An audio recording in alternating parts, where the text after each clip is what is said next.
Longships, battle axes, burning abbeys. These are the defining images etched into our minds from the traumatic period of history known as the Viking Age.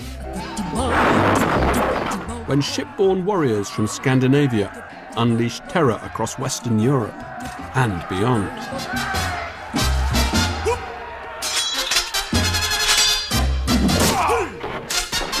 Taking no prisoners, exacting cruel retribution, priding themselves on their bloodthirsty talents. Who could forget the notorious Vikings? It was Mark Twain who once said that the very ink with which history is written is merely fluid prejudice. And when it comes to the Vikings, we have tended to see them rather through red-tinted glasses as violent, marauding pagans whose main interests were rape, pillage and, well, more rape and pillage. But a new exhibition here at the British Museum aims to broaden the picture and show that they also had a surprisingly sophisticated taste for art. Whether the Vikings are interpreted as barbarians or civilizers, the art they created is deeply original and expressive, a bright shaft of light piercing the so-called Dark Ages.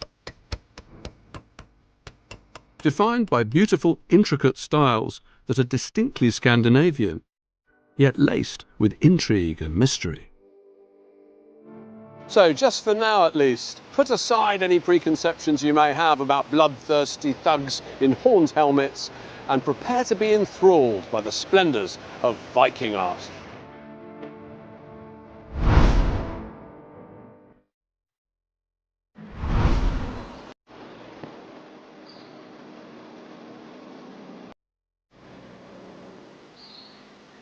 You can't begin to explore the world of the Vikings or to look at Viking art without first acknowledging some of the bad things they did.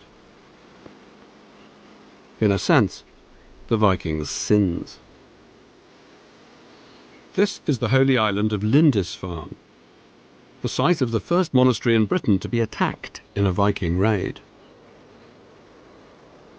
One day in June 793, a load of Viking longships moored up in that harbour, and they came into this place of monastic retreat and sanctuary, and they desecrated it. They killed the priests, spilled their blood on the altar. The Anglo-Saxon scholar Alcuin wrote that they removed the relics of the saints from their reliquaries, spilled their blood on the stones of the church, and trampled their bones as if it were dung. He finished his lament by asking, where is our God to save us from these pagans? Early historians came to record the raid on Lindisfarne as marking the beginning of the Viking Age, when the Vikings began an aggressive expansion across Western Europe and beyond. This and the other raids that followed earned the Vikings their reputation for violence. They knew that the monks would be unarmed. They also knew that they would find some objects here made of silver and gold. I think the Vikings may well have come at night, and that they swarmed across the island and simply, as it were, fell on the monastery. Like stinging hornets, as one of the Anglo-Saxon accounts. Much worse. That's it. Was there fire involved? Yes, indeed. The monastery was largely wood. Entirely wood at that time, as far as we know, and certainly a good deal of it was burnt down. And then, for some of the people, at least, the whole thing was over very, very quickly. What they saw, I don't think we can imagine. The raid on Lindisfarne sent shockwaves throughout Anglo-Saxon England. The Vikings had arrived, and they'd made quite an impression. What's your opinion of the Vikings? What do you think of them as a people? Where do they stand in your estimation? The Vikings that came here seem to me to be really nothing much more than murderous thugs. I can't think that they came here for any other purpose than to grab, to steal, to raid. And they didn't allow anything whatever to get in their way.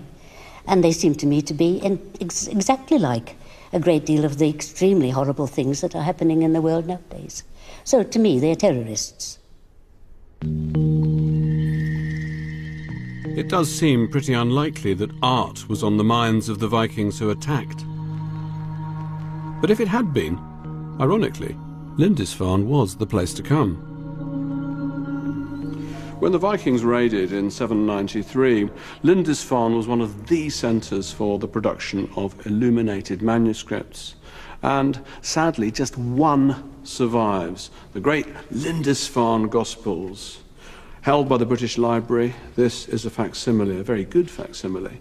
And it gives you some idea of the immense skill and sophistication reached by the illuminating artists here on Lindisfarne. Here on the title page of the Gospel of Luke, we see the saint writing away, very much painted in the Greek style, a Byzantine saint. Turn over the page and you enter a completely different world of design and decoration, a combination of Anglo-Saxon pattern making, Roman elements, very much Celtic as well. Now, why is it that the Lindisfarne Gospel managed to survive? Perhaps one of the monks managed to secrete it away just as the Vikings arrived. But we do know that the Vikings were not interested in books. They burned the texts they found in the scriptorium, perhaps as a gesture of contempt for the religion of their enemies. Anything that they didn't consider as booty, they simply destroyed. Not the behaviour you'd expect, perhaps, from an art-loving people. But over the next 300 years, the Vikings would create their own artistic masterpieces.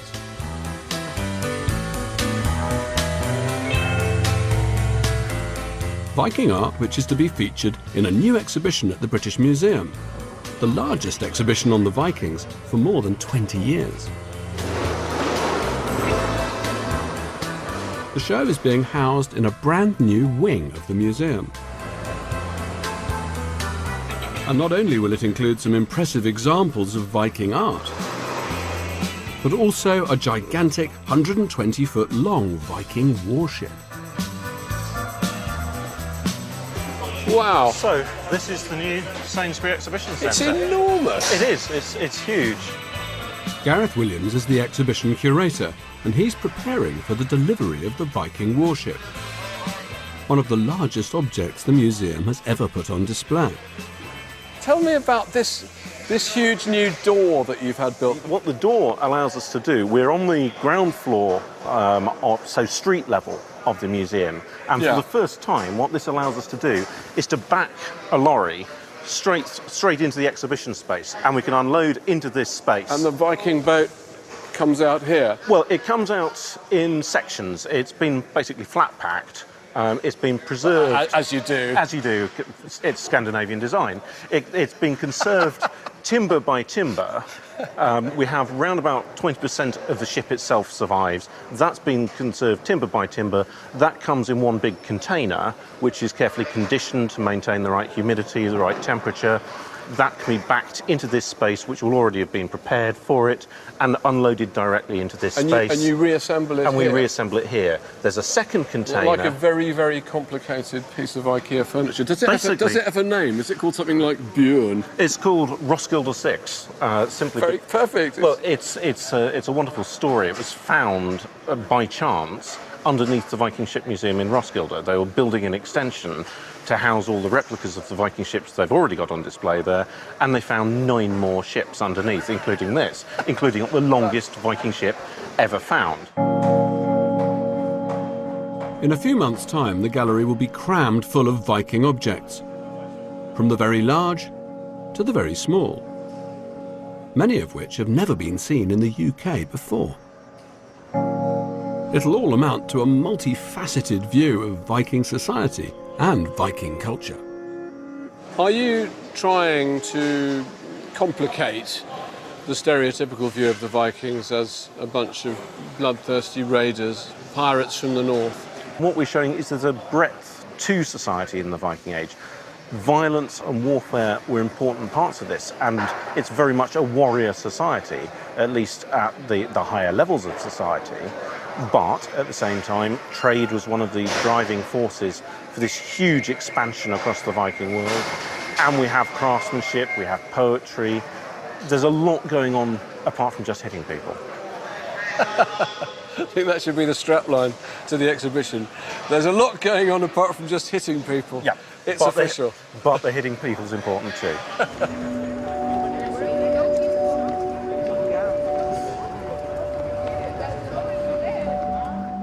I'll be coming back here a little bit later for a behind-the-scenes look at the preparations for this fascinating exhibition. But to explore the true origins of Viking art, I've got to leave the sanctuary of the British Museum behind and travel to the Viking homeland of Scandinavia. On my quest, I'll be searching the epic fjords and frozen wilds of the far north for the very stuff of Viking legend. Great beasts, ribbon animals, coiling snakes, the creatures that seem to haunt the Viking mind and live in their art. And it all begins here at the Viking Ship Museum in Oslo, with what's been described as the greatest of all Viking Age discoveries.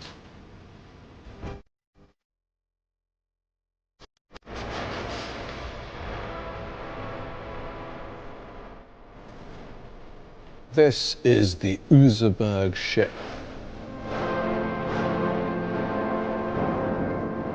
Absolutely fantastic. We wouldn't have it if it weren't for a farmer called Oscar Rom, who decided in 1903 to dig up an intriguing looking mound on his farm in Oseberg, about 40 miles away from here. Now, if you think it's impressive from down here,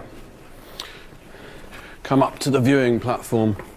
The ship is 1,200 years old. Astonishing to think that a wooden object could have survived the ravages of being buried underground for that long. But look, isn't that something? How does that survive? How does that survive for so long? And not only is this an extraordinary archaeological find, but it's also a vital relic for our understanding of Viking art, because it's decorated with these ribbons and bands of finely carved animals. In fact, in a sense, the whole thing has been conceived as a piece of seafaring sculpture, because at the far end, you've got a serpent's head, and here you've got a serpent's tail. So the whole thing is designed to resemble a gigantic sea snake riding the waves. What a wonderful object. It's thought that the Oseberg ship was built around 820 AD, towards the very beginning of the Viking Age. Its discovery caused a sensation in Norway. Nothing quite like it had ever been seen before. The ship had been buried in the ground, in accordance with Viking tradition, following the death of a lady who must have been a very important Viking, perhaps a Viking queen. Her body had been placed together with that of her maid in a specially constructed wooden burial chamber on the top deck of the ship, on board for the great symbolic journey to the afterlife. I just love this boat. I remember the first time I saw it was 10 years ago, and I walked in and I just felt like a child seeing a dinosaur for the first time. I was just completely overwhelmed. I mean, if you looked at it, you wouldn't have believed that it was actually made in 820. So Sigmar, I have to confess, I do sometimes get a little bit confused by the wriggling, tangling nature of Viking illustration. So how would you advise me to find a beast, a particular beast? Everybody gets confused by these animals. You have to start with the head. If you get hold of the head, you're all right. Look for the eye. If you get hold of the head, you're all right. I like that. That's the eye, the round eye. Yeah. And you look for the jaws and their profile in this case. And then you look for the neck. And the neck will take you to the body. So the front portion of the body here, which has been opened up a bit in order to let the animal look through. And then a middle part of the body and the hinder portion of the body with the legs and the here feet and there and feet. Fantastic. And all this would have been painted? All of it would have been painted. And perhaps if it were painted, it might be slightly easier to see. Yes. And they used reddish, a deep blackish blue a yellow and a white. It's a wonderful thought Yeah. to think of this ship sailing through the sea, Yes. with the sun catching the prow, with all of those colours gleaming in the light. And once you think of it in that way, this would not be so different from the marginal paintings in the manuscript. Absolutely, I was just going to say, yeah, that's a lovely thought. And it's a very similar sensibility, isn't it, that you're almost decorating the margin of a ship. Yes, exactly. The piece of the ship that isn't actually designed for use, like the part of the page that you don't read. That's it. You decorate. But the ship was not all that was discovered at Oseberg. It was Viking custom to be buried with your possessions.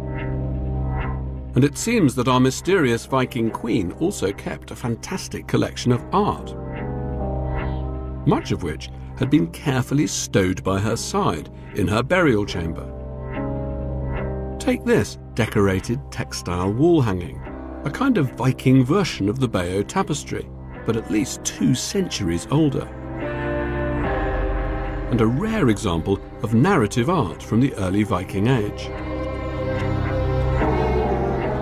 But the majority of the art from the Oseberg burial consists of beautifully carved wooden objects, like these bizarre wooden sledges. Or this, the Oseberg wooden cart. Everything decorated with deeply mysterious ornamentation. So here we are, the world's most beautiful wooden cart. Yes. Ever seen anything like it before? No. No, I never. I mean, it's unique, isn't it? It is. It is funny when we look at the ship, for instance. These animals are much less competently carved. They seem more haphazardly composed. He's not the same craftsman. No, definitely and not. I agree with you. Not as gifted, No. technically, but there's a tremendous sense of energy about it. Yes, it is. So, Sigmund, tell me something about the decorations we've got here. There seem to be some narrative elements. Well, the decoration is extremely interesting because it is one of the very few narrative carvings we have. If you look at it, you've got the man on a horse and he's being attacked from the back by a dog. And he is stopped by this standing man who holds a sword and seems to be about to attack him. And next to the man is a woman standing here and holding his arm. She's holding the man back or she's egging him on. There's no saying which. It's quite dramatic, isn't it? It is. It's a scene of conflict, a scene of... I mean, you know, you're riding along and you're being attacked from the back and from the front. Yep. You're really in a lot of trouble. But now let's walk around and look at the end of the cart. It's absolutely crammed with ornaments, isn't it? It is, and it also has these nice cat-like animals with their hands or front paws to their heads, suggesting very much the day after the night before. But that's just my imagination. They do. They look like cats with hangovers. That's what they look like. Yeah. They've got such quizzical expressions on their faces. So their eyebrows are raised. They're sort of saying, what's happened? What's going on? What's happening inside my skull? What's happening inside my brain? How did I end up here? Yes. On a Viking ritual chariot? What did I do? It's wonderful, but it's also, I think, deeply mysterious. Yeah. You know, you can have theories and theories and theories, but when there's so little text to put together with object, Yes. it's just, in the end, we have to hold up, we have to go like that. You're at the deep end, in fact. Yeah, we're at the deep end, we don't quite know. These wonderful creatures have been given the name gripping beasts. And together with the strange ribbon animals carved on the ship, they appear to be the defining feature of one early style of Viking art. It's been dubbed the Oseberg style, preserved in all its glory in this incredible museum. The remains of the Oseberg burial amount to the greatest treasure trove of Viking art anywhere in the world. And I have to say, I find them oppressive as much as I find them fascinating. Look at these studded sledges with these beast heads snarling faces, brains that look as though they're wrapped in snakes. There's something terribly sinister about it. Imagine being a hapless Anglo-Saxon and taken into captivity by these people. Suddenly, you're among this. Look at these extraordinary animal heads. We don't know what these were for, but aren't they extraordinary? The delicacy of the carving, the depth of the carving into this hard wood, and the fineness of detail. It's the sculptural equivalent of illuminated manuscripts. It's absolutely fantastic, but again, forbidding, quite dark. There's an extraordinary description by an Arab writer, an ambassador from Baghdad trading with the Vikings in Russia, of all places, written in 923, Ibn Fadlal. And he describes a Viking chieftain's burial, saying that at the end of it all, a hapless slave girl is systematically raped by all of the warrior chieftains and thrown into the burial ship with the Viking chieftain. These were hard people. Dangerous people, deeply superstitious people.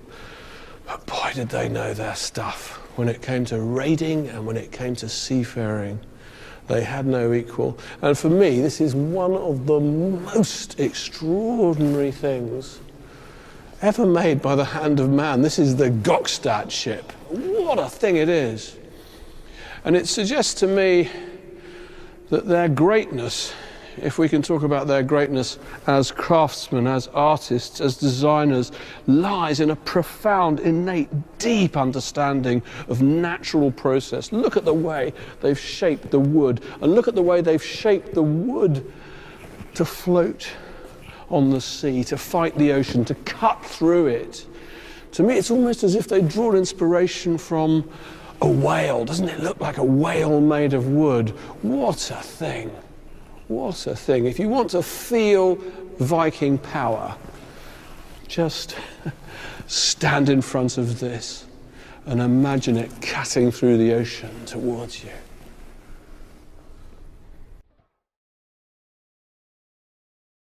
By the end of the 9th century, the Vikings were engaged in a full-scale conquest of vast swathes of Europe, expanding eastwards into Russia, establishing colonies as far afield as Iceland and the Faroes, and conquering large parts of England.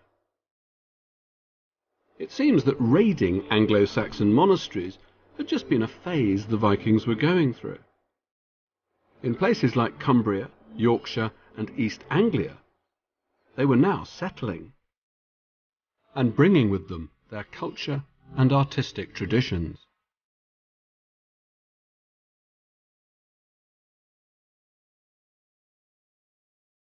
These beautiful objects of Viking jewellery were all discovered not in Scandinavia, but in England. They're from a variety of periods within the Viking Age and show different artistic styles.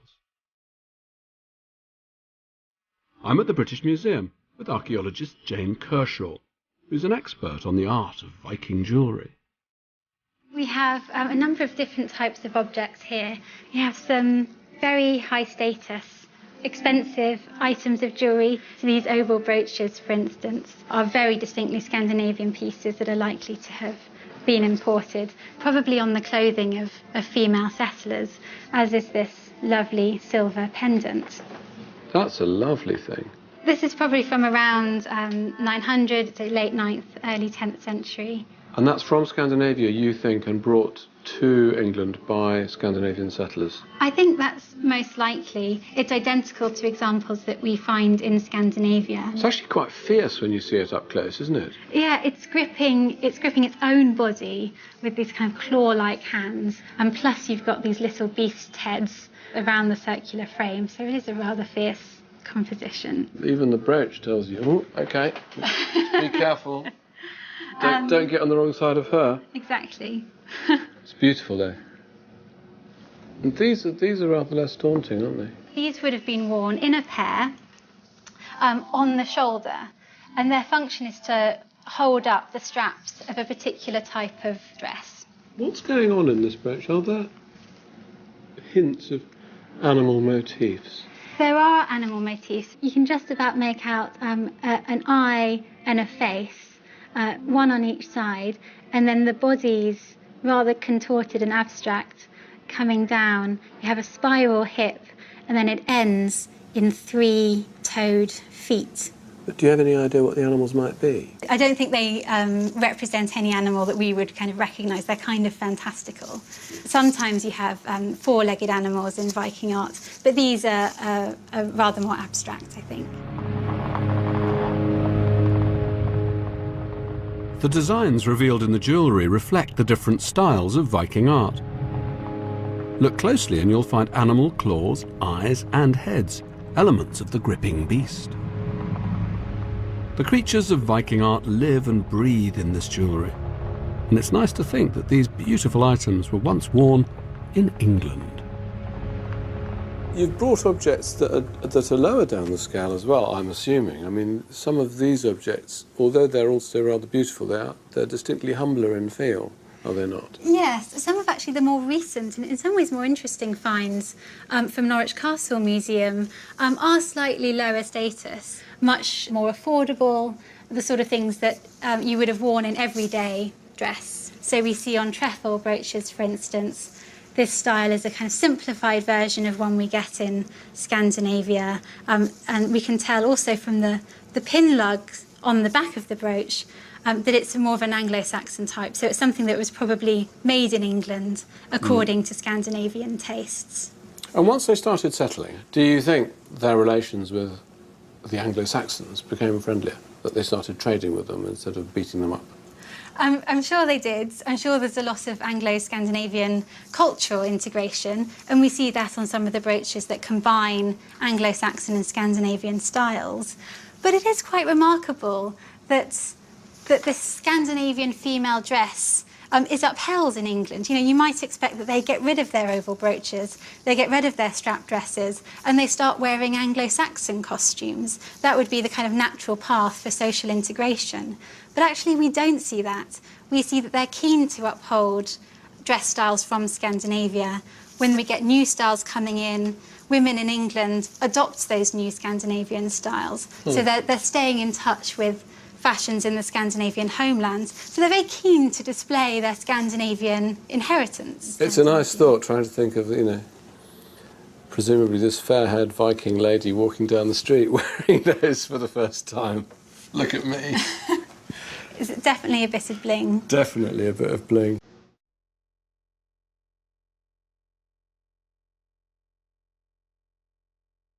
The recent finds give us a fascinating insight into the Vikings in Britain in the late 9th century onwards.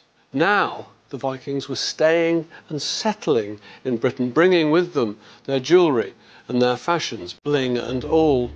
But the development of Viking art tells a deeper story about the interaction between these two cultures, the native Anglo-Saxons and the invaders from Scandinavia.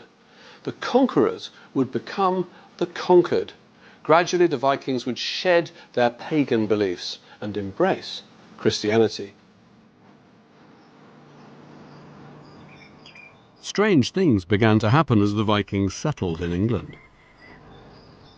Not only did the newcomers begin to adopt the Anglo-Saxons' Christian religion, but they were also strongly influenced by their art. It seems that Anglo-Saxon stone crosses, like this beautiful example in the village of Urton in Cumbria, made quite an impression. Stone carving hadn't been something the Vikings had traditionally done, but that was about to change. In the 19th century, there was a great surge of interest in northern Norse mythology and legend. Think of Wagner's Twilight of the Gods. And the echoes were heard as far afield as this quiet corner in Cumbria, where in 1880, a local doctor called Charles Parker, who was also an antiquarian, found his eyes drawn to this intriguing stone cross. At first sight, it seemed much like many of the Anglo-Saxon crosses to be found elsewhere in the region, but there was something different about it, this Boras-style intricate patterning of its surface, the height of the object. He asked his coachman to clean it off, to get up on a ladder and scrub it down so that he could inspect its details. And when he did, he noticed some rather unusual features. Yes, there's Jesus Christ on the cross at the centre of this side, but he also noticed these strange writhing figures who don't seem to be explicable by any of the stories of the Bible. It turns out that what he'd rediscovered, with a little bit of help from his coachman, was one of the very few surviving masterpieces of Viking stone sculpture created here in England. The Gosforth cross would have looked very different in Viking times. Like the Oseberg ship, it would have been painted in bright colours. And the carvings would not have been worn down as they are today. But even if they were easier to see, what they depict is still extremely mysterious. Richard Bailey's an archaeologist who has studied Viking Age sculpture in northern England. So Richard, are you able to help me decipher this extremely puzzling scene involving what seems to be an upside-down man on a horse, a prone figure here? I can't work out, is it a pig, a dog, a person, a deity? It's quite deliberately a puzzle, a riddle. The whole monument is comparing, contrasting, making you think about things. So Christ is there, and in a way that's the end of a world. That's the end of the world of the Old Covenant, the end of the world of the Old Testament. But then there's another end of the world here, which is the end of the world of the old gods. Because the Viking gods, the Ragnarok, which tells the story of the giants and the forces of evil under the devil god Loki. And down here we've got the devil god Loki, who was bound by the gods and punished by them by having a serpent placed over his head and the poison dropped from its fangs onto his forehead. And he had this faithful wife, Sigyn. That's Sigyn just there, with a long trailing pigtail, just like a Viking Age woman. I thought Sigyn was a rabbit. No, Sigyn is his wife. Right, I was saying a rabbit with its long ears. She's holding a bowl, and she stops the poison from dropping onto his head. But Loki breaks loose and leads the forces of evil in this great final battle, a final battle which involves people like Odin being swallowed by the wolf, and Odin's son Vidar taking revenge on the wolf by breaking open the wolf's jaws, and round on the other side, right at the very top, up above that figure of Christ, we've got Vidar with his foot stuck in one jaw and wrenching the jaw up with the other. The Gosforth cross is a truly remarkable object. And even in the days of the Vikings, I suspect it was a bit of a challenge for everyone to understand it. This is Viking art making a bold statement, fusing the old beliefs with the new, a collision of pagan and Christian iconography. What do you think of the object as a creation of the stonemason's art or craft, or the sculptor's art and craft? This is one of the most accomplished craftsmen whose work has survived in this country. This chap is marrying up the traditions of stone carving in Anglo-Saxon England and also the kind of figural art of the Viking tradition. And he's pulling those two together. It's a very sophisticated monument. It seems almost certain that the artist who carved the Gosforth cross was working for a local Viking ruler who'd converted to Christianity. Inside the neighbouring St Mary's Church, there are some other striking examples of Viking stone sculpture from the same period. So this is a miniature Viking sculpture gallery? It is. We have two of the most stunning carvings you're going to see. These are remarkable carvings.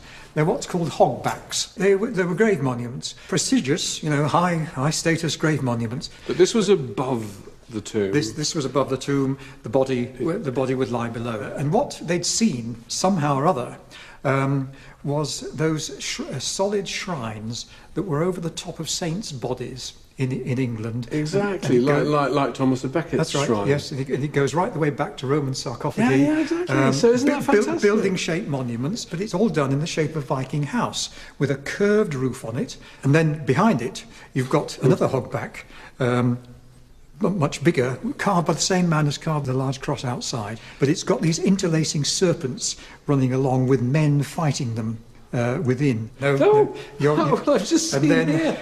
Well, here we've got a crucifixion. This sort of face staring out at me. Yes, well, that's a crucifixion which exactly matches the one that's outside on the cross outside, with that pear-shaped head sunk into the shoulders, and a kirtle or a dress which sort of goes out of the corners. So it's Christ dressed in a Viking fashion. That's right, yes. They're wonderful things. Isn't it great? You can be in this 19th century Gothic church looking at Viking tombstones inspired by medieval Christian versions of the Roman sarcophagus. There's an awful lot of unusual knottings. That's right. And enormously impressive carvings. I mean, these are huge things. Yeah. And the amount of effort involved in carving those things down. They've really committed to Christian burial. No more burial at sea in flames. No. I want to be buried beneath the ground with a stone monument. That's right, and no more burying out in barrows in the middle of the countryside either. They are behaving like the locals behave, but still looking back to and celebrating their Scandinavian ancestry. Yeah. How very, very English somehow. Yes. For now, the hybrid wonders of Christian-inspired Viking art were confined to the places in the British Isles where the Vikings settled. For the time being, most Vikings and Viking art was still pagan. It would be many years before Christianity would spread throughout the Viking homeland of Scandinavia. The greatest change was yet to come.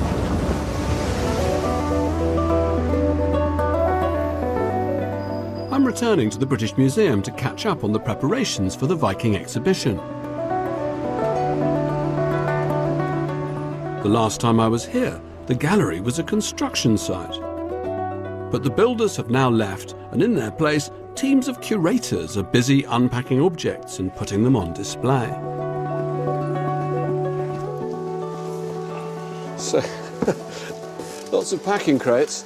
But big changes. Yes, it's come on a bit since you were last here. Well, the gallery's been built and there's something rather large in it. Yes, it doesn't look quite so much like a warehouse now. And as you see, the ship is in full progress of reconstruction. The ship in question is Roskilde 6, a warship once large enough to carry 100 Viking warriors. It was built around 1025, during the reign of King Canute, the Viking king who ruled Denmark and England. And it made a special journey from the National Museum of Denmark for the exhibition. The total length of the keel is nearly 32 metres. The keel alone is longer than any other surviving Viking ship. Wow. Every part you can see is numbered here. And that's vitally important because everything has to fit together in the right place. We have a plan which shows exactly where every part belongs. And the frame that it's standing on has been shaped precisely to hold every piece in place. How long does it take you and your team to really... Well, I shouldn't put you on the spot because you're still doing it, but how long do you hope it takes? To build the ship now? Yeah. Well, it takes 10 working days to build the ship now, from the base to the top of the stems. That's probably because you got a bit of practice. I think it would take most people a bit longer. Yes, but it's also it is because of the practice, but also because of the way everything it's been built, because it's been designed to be easy to work with from the start. So do you think, in a sense, when you reenact the making of the boat, and you can do it quite quickly, that shows how sophisticated the Vikings were in devising a method to make a boat quite quickly? Well, you know what, you could say that, because they were organised as well, and they planned their work. Well, it's a wonderful object. Good luck with your work. Yes, we mustn't interrupt you. 10 days will become 10 and a half. No, I don't think so. Good luck. The exhibition will display more than 300 artefacts, many from lenders around the world. But there's one particular object I can't wait to see. It's from the 10th century and gives its name to a new style of Viking art, the Mammon style. This is one of the finest items, I would say, in this exhibition. It's a decorated axe head from Mammon in Denmark. It's made of iron, and it's inlaid with silver and also here with gold. Gosh. And we have these bands interwoven with each other with spirals at the joints, and then the thicker strands filled in with dots. In fact, if we turn this over, the other side is even more impressive. There's a creature in there, isn't there? Yes, we've got a bird here. The head there, and the body coming round. There's another of these spiral joints where the back leg joins the body. And then this long tail with long curling tail feathers coming out behind. Could that be a peacock's train that's been tilted up? It's possible. Certainly there are illustrations elsewhere in Viking art that have been interpreted as peacocks, which is an allegory for vanity. And certainly vanity would be appropriate enough for anyone carrying an axe like this. Now, this is a battle axe, it seems to me. That's right. It's made for that purpose, not meant for chopping wood. No, this isn't at all. It's a weapon. Why would you have, if you were a Viking warrior, why would you have a wonderful peacock, if it is a peacock, on your axe? What purpose would that serve? This is a period in which weapons often have individual names, and it ties into the concept of the warrior hero. It's not just about killing people in battle, it's knowing who's killed them. In a modern football match, yes, you want your team to win, but you want your name on the score sheet at the end. So I think there's... So you want everybody to see the name on the back of your shirt. So exactly. If you kill someone with the axe known as the peacock... Exactly. An axe like that, that would catch the eye as you were fighting. If you're going to hack someone to death, then why not hack them to death with style and elegance?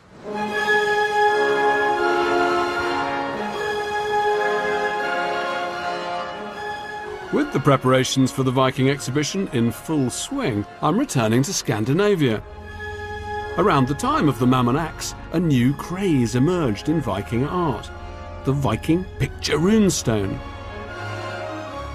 This, the Yelling stone, is the most famous example. Carved in the Mammon style, it shows Christ on the cross, and its runic inscription proclaims the king to have made the Danes Christian. I've come to the island of Adelsö, near Stockholm, to meet the nearest equivalent there is to a modern-day Viking artist. His name is Kalle Runristara, and he's taken up the challenge of reviving this Viking art form. I'm meeting Kalle on the Viking farm that he's building. It's all set up to be the perfect setting for carving runestones in the old, time-honoured way. So you want to actually live like a Viking? You are going to experiment to live like a Viking, is that the idea? That's the best way to learn. Yeah. First I show you the house. Yeah. We start building this house last year. The inside will be great. Also we have the boat here for the winter. And how will you stay warm? And where our boat are standing just now, it's going to be an open fire. What, in the middle? Yeah, it's a long fire. A long fire? How will the house not just be full of smoke? It's going to be. It's going to be full of smoke? Yeah. And that's okay. The Vikings... No, you can stand there. We're going to have open places in the roof. Yeah. At the end, both ends. We hope the smoke goes out. So I was hoping you might show me how you go about the business of creating a runestone. Yeah. Yeah, I'd like to see that. It's a little bit up here. You must work in the open area. Kalle has been carving runestones for over 20 years. His most prestigious commission was to carve a runestone in memory of the Viking explorer Leif Erikson, who's thought to have discovered North America 500 years before Columbus. Some of Kalle's runestones are replicas of those from the Viking Age. But most, like the one he's currently working on, are his own design. Here's the runestone. I'm carving it just now. Wow, it's great. How long have you been working on it? This is a stone long time project. Long time project. How long is long time? Truly. I start with this 1996. That's a long time. Yes. Wow. But would you mind showing me how you actually carve? Yeah, of course. I have a sledgehammer. It looks like a shoe cleaning kit, except for these bits. Yes.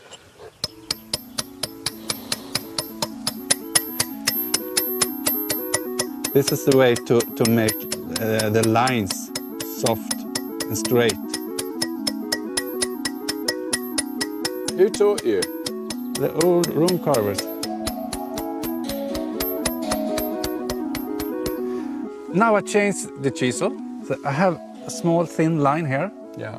To open up, I take a chisel that is wide and I put it across to open it up. And you see that's become powder instead of some bigger pieces. So this line gonna be deeper and stay for a longer time. There are more than 2,000 Viking runestones in Scandinavia. Most are Christian monuments, with runic inscriptions commemorating the Viking dead. And more than half are decorated with the Christian cross. Kalle's runestone is in the late Viking Ernest style. It has a strong rhythm and energy about it, and for the first time, we can ask the Viking artist what it actually means. And here, you have one dragon. It's got feet. It goes up with two claws and a thumb, and then the body goes around. Why do you have a dragon so prominent on the runestone? This dragon is protecting the stone and a runic inscription. So he is like a watchdog, but you need a leash on him.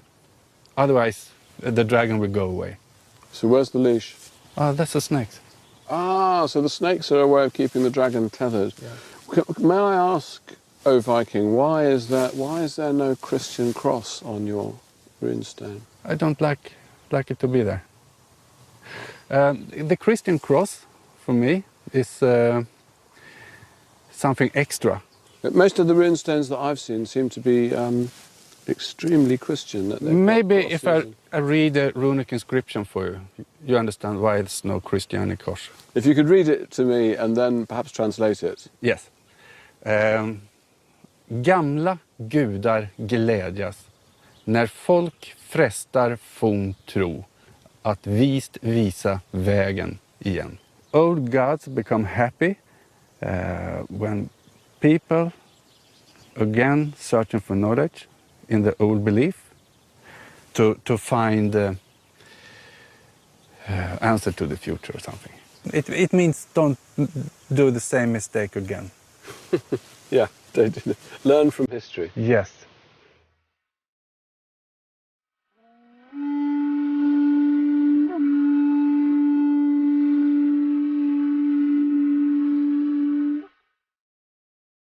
Kalle's runestone is unusual in that it's dedicated to the old gods. By the 11th century, throughout Denmark, Norway and Sweden, the Vikings had officially converted to Christianity. Violent raids on Anglo-Saxon monasteries were now a distant, regrettable memory. The Vikings were worshipping the same Christian God as their former enemies. It's fitting then that our final piece of Viking art should take us to a Christian church. Located in a remote fjord in western Norway, it's a stunning setting for the final chapter of Viking art. It's a great time of year to venture into the Norwegian wilderness. It's that little window of autumn, beautiful colours. I feel like I'm in a romantic landscape painting. Why am I here? To see one of the oldest stave churches in all of Norway, and a place that marks, in a sense, the swan song of Viking art. Marit, thank you for waiting. Yeah. I'm sorry we've been delayed. Okay. Welcome here. It took a very long time to get here. The Ernest stave church that we see today was built around the middle of the 12th century.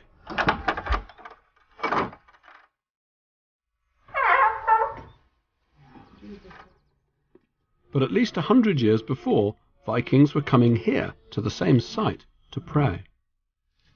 Isn't it beautiful? It's very intimate. It has a very friendly feeling. How long have you looked after the church? From 1979. Are there still services here? Yeah. Yeah.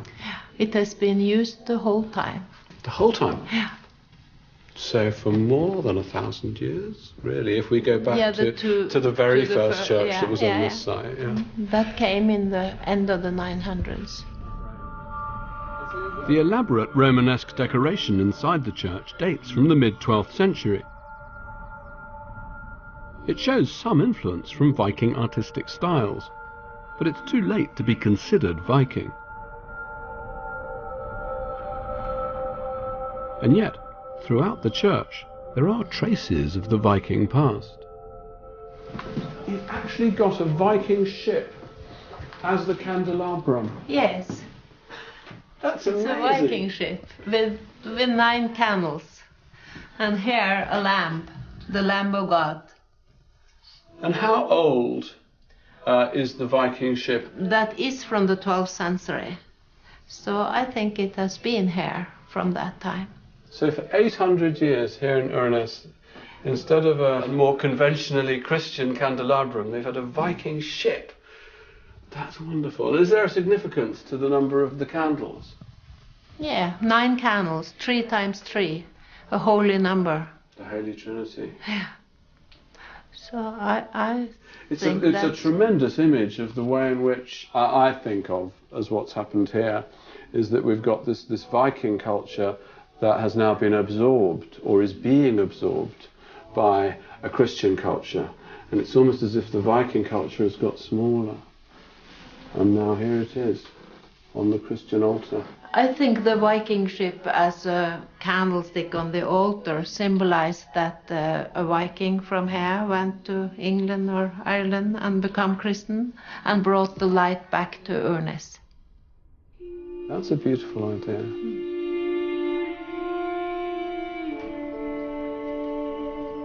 With its proud structure made from wood and its setting over the fjord, the Urness stave church has itself almost the feel of a Viking ship. Yet the part of the church that's most truly Viking, and dates from the Viking Age, I've yet to see. What makes this church so special are the wooden carvings preserved on its outside. These are pure Viking decoration.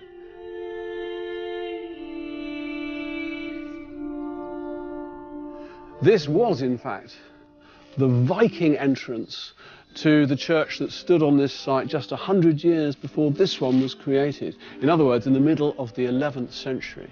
And they are absolutely spectacular. Perhaps the most spectacular surviving wooden carvings from the Viking Age anywhere in the world. What do they show us? These extraordinary, coiling, carved decorations in which writhe and intermingle images that seem to suggest vegetation. To me, it's the visual equivalent of walking through brambles looking at this. Animals that are struggling, fighting, not gripping beasts so much as writhing beasts. What seems to be a dog, perhaps it's meant to be a schematic lion, symbol of Christ, napping away at a coiling, writhing serpent. We're not quite sure what the images actually suggest, but I think as a total ensemble, what it says to me is just how far the Vikings have travelled and how hungry an appetite they had for the visual styles that they encountered on their different journeys. And at the centre, you've got this remarkable entrance. This was actually the very narrow door to the original church. And what's that remind you of?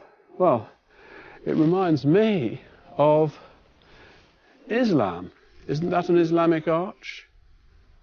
And weren't the Vikings active in Spain? We know that they raided Arab Spain in the 9th century, that they travelled into the Islamic world, that they traded with the Arabs. These patterns also seem to me to suggest Arab scimitars, perhaps even Arab calligraphy.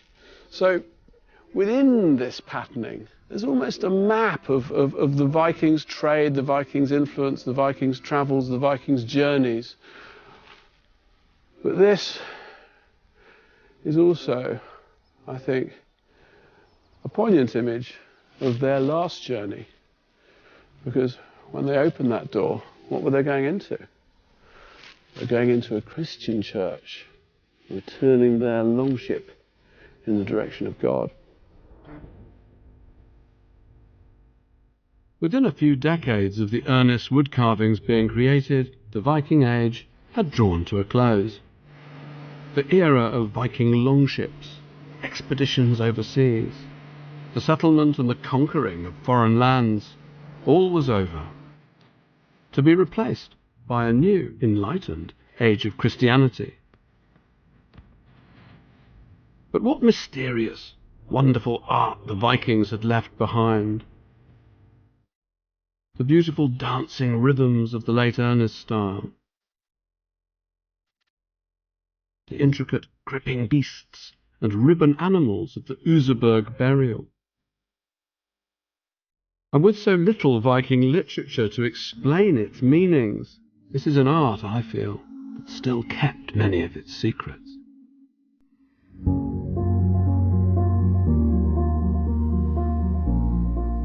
The new exhibition, Vikings, Life and Legend, is at the British Museum until the 22nd of June. Dominating it all is the magnificent Roskilde 6 warship, its surviving timbers now fully assembled in its metal frame. And alongside the impressive collections of Viking weaponry, there's also Viking art. This is the Hidunzé gold hoard, most likely made in Denmark in the late 10th century. This single set of jewellery ranks amongst the most spectacular and extravagant of the whole Viking Age. This wonderful Valkyrie was unearthed in December 2012. It's the only 3D depiction of a Valkyrie known to exist from the Viking era. And this, another highlight, a gilt bronze weather vane that once decorated the prow of a Viking ship.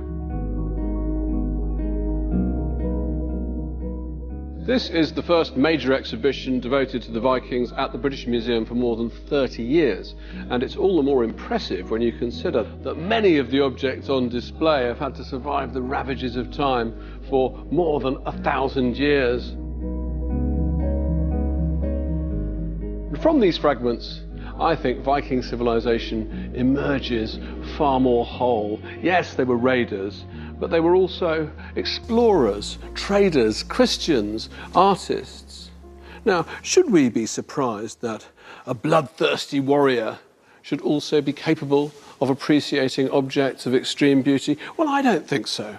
I think what this show has done is give the Vikings back their complexity and remind us all that they were every bit as contradictory as any of us.